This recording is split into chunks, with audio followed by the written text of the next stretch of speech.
Hey guys, welcome in. So this is Sunny Healing Intuitions. My name is Sunny. Right now, we're really in it. We are being faced with things that we haven't let go of yet. Maybe things are clinging onto us, or we're clinging onto other things. Maybe there's archetypes within us from past lives, or maybe the past in our childhood or trauma that we've been through that we're still trying to release. There's a little bit more introspection that is needed in this time so we can get clear on where we're going. There's a lot of people confused saying that they've released, and they're not seeing any forward movement. But sometimes after that release, we're in this holding period, like the void. And that allows us to really sit with ourselves and to allow that self-care and to allow ourselves to really feel into what we want within our new beginning. And sometimes when we started the manifestation process of what we're trying to create, we weren't in alignment with what we truly want. And this is the time to get clear on that. Clarity is coming, probably this weekend, but it could be another time. It depends on where you're at in your journey. So I wanted to come on today and share some messages that are needed within this collective. And I really do appreciate any support as well. So if you want to donate towards my business, I'm looking to relocate. Right now I'm in this beautiful space at my cousin's house. I've been very grateful and fortunate that she's let me and my cats in. It's been a process, and I have been documenting that on my Facebook as well as some of the videos. But right now is a great time of alchemy, and I've been diving deeper into this book, the Wild Unknown Alchemy, which is the deck that I use a lot in these readings. And there's been such profound information. I've been trying to share that as well in my community. There's a lot of people that love to ride on their side-by-sides, and I really want to hop in sometimes.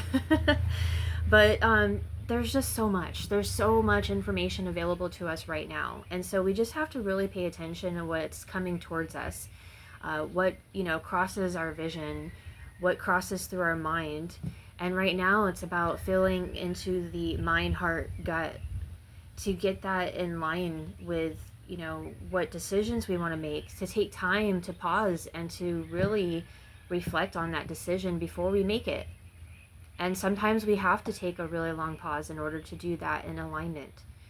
And so even though it's windy, I'm going to pull some cards. I'm not going to pull too many. I'm just going to read from the messages that come toward me and through me with these cards. So let's see what we need to know before we dive in. I hope everyone's well. Please like these videos if you like. If you resonate, comment. And definitely subscribe. Sharing is caring, and all that jazz.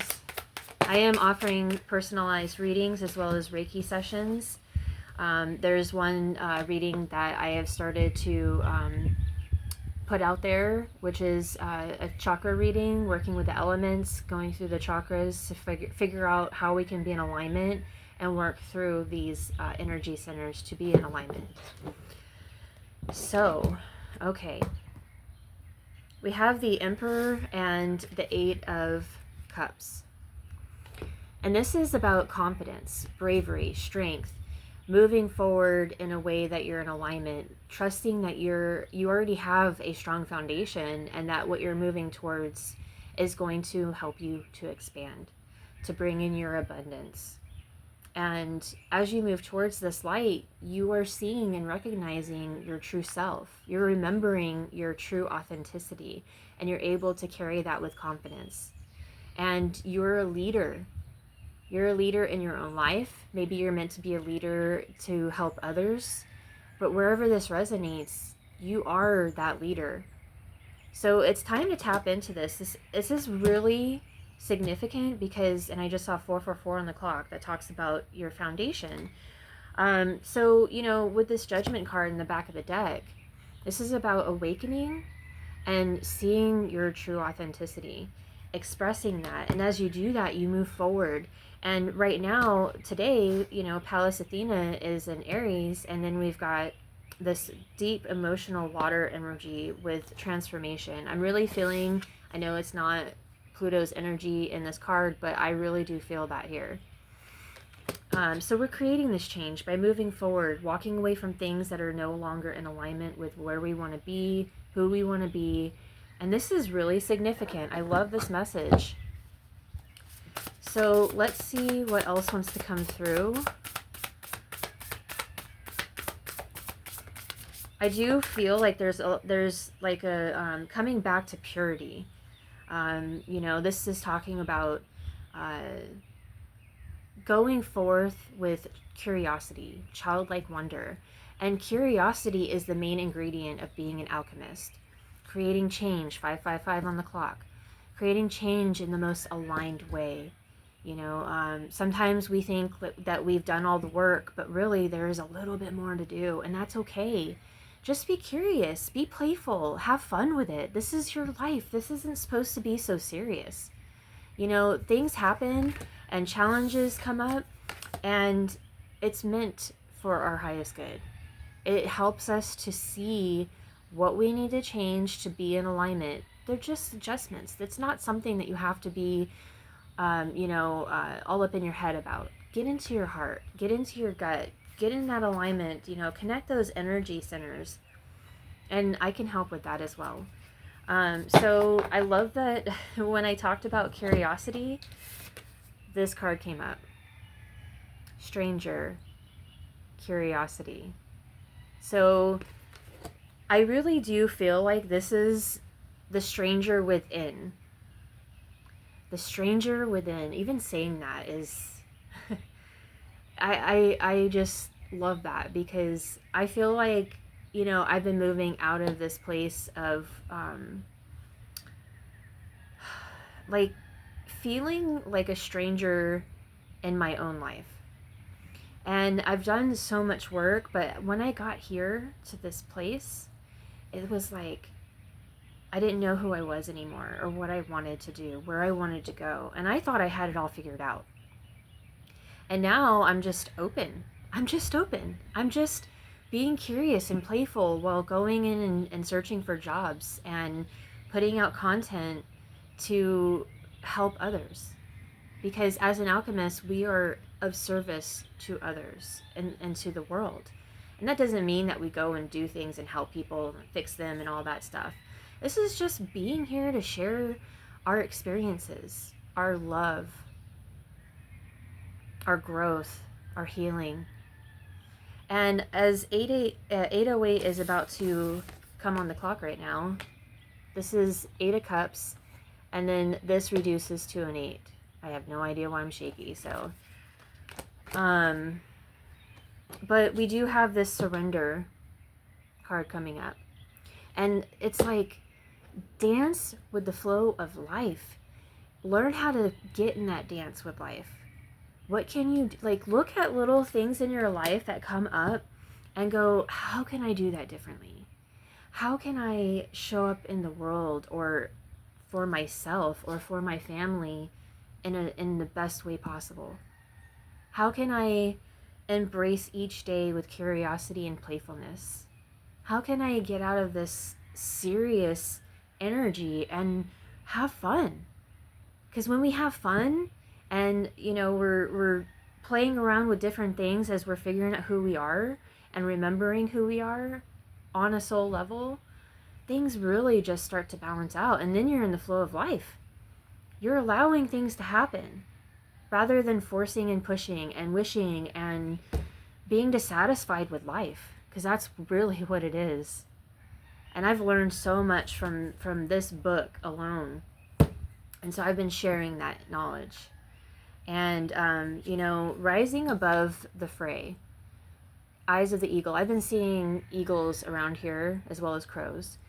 But having that eye to really get outside of the situation and see it from a higher perspective. Or when chaos happens or a challenge comes up, step outside of it.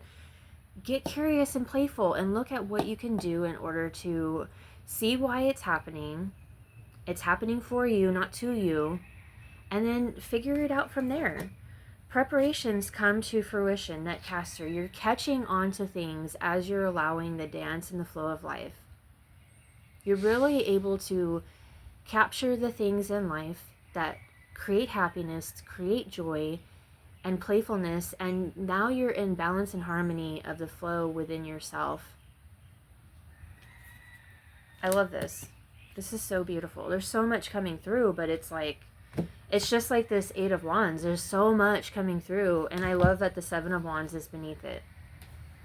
Standing in your power, allowing yourself to like connect to that solar plexus energy within, in order to drive yourself forward, knowing that you have the willpower to succeed.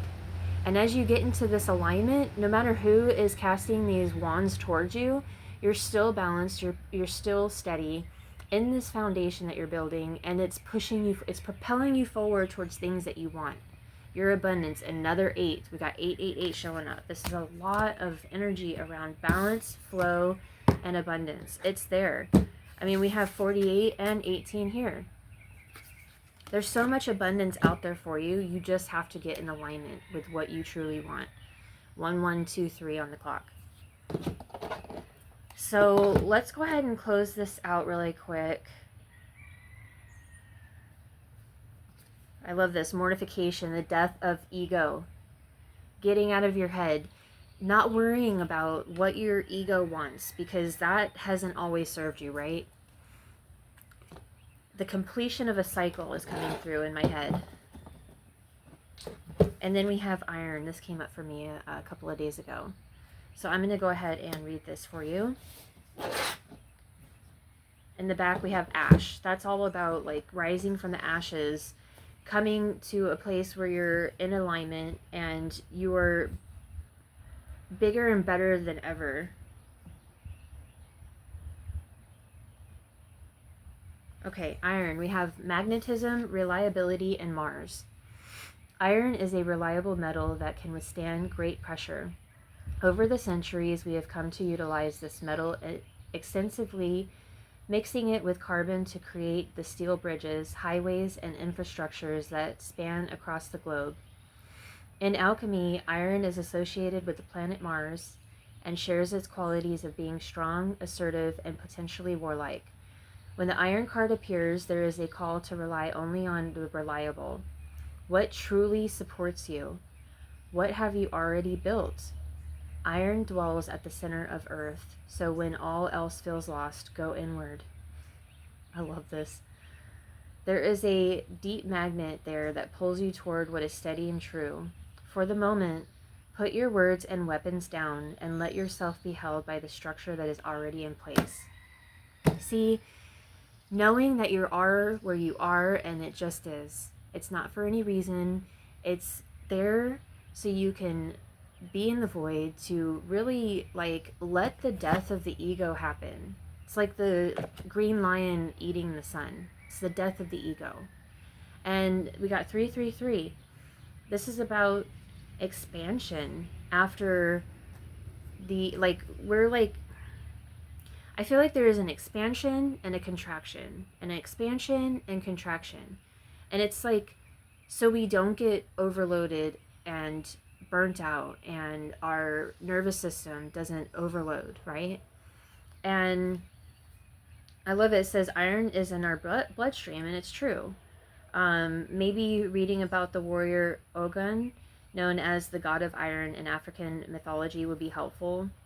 It says in esoteric wisdom traditions, Mars and iron are associated with the gallbladder. It may be a time to contemplate what could be broken down and what must remain. So it's a breaking down of the ego, of what we thought we wanted, where we are in life, being grateful for who we are, where we are, what we have in our life, and then allowing the flow of life to bring us where we want to be. We've already done the work. Just trust and know that we are building a solid foundation around our passions in the best and highest way possible when we let go and allow. I know it's hard. Letting go is a practice. It is a practice. Practice makes progress, not perfection. Watch for planetary pairings between all. Oh, okay, this was just about other cards. So I really do feel like we're coming to a place where the petals are being like the layers are being pulled, right? And then we can get into the center of all of this goodness and create the change that we really want to see in our life from a place of alignment when we can stop living gratitude and be playful with it and curious and allow the dance of life to carry us forward towards our highest good. This is where we're at right now. So again, please hit the like button, comment if you like, and I'm sending you all massive love. Until next time.